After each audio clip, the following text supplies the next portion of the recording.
Ano ba? Tumawag na ba yung jowa mo? Wala pa nga eh. Nay, kinakabahan ako.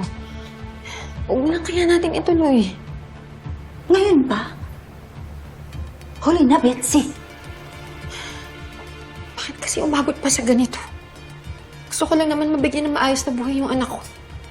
Alam ko mahirap. Pero wala na tayong choice.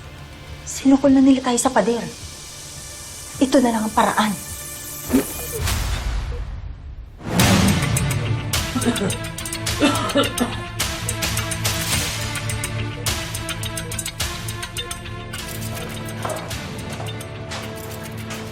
Paano kung pumalpak yung jowa mo?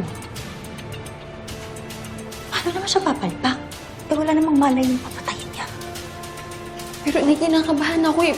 Paano kung sumabi tayo? Ha?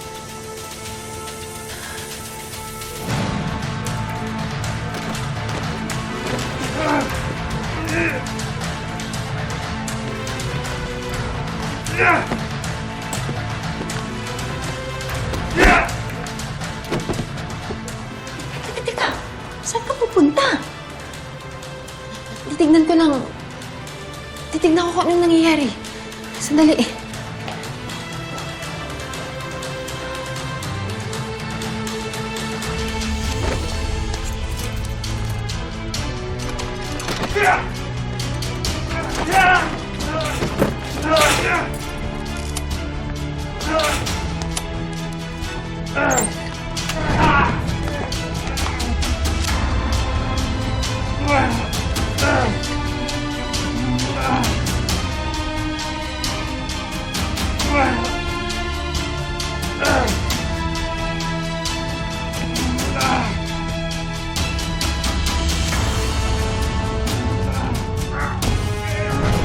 Dad!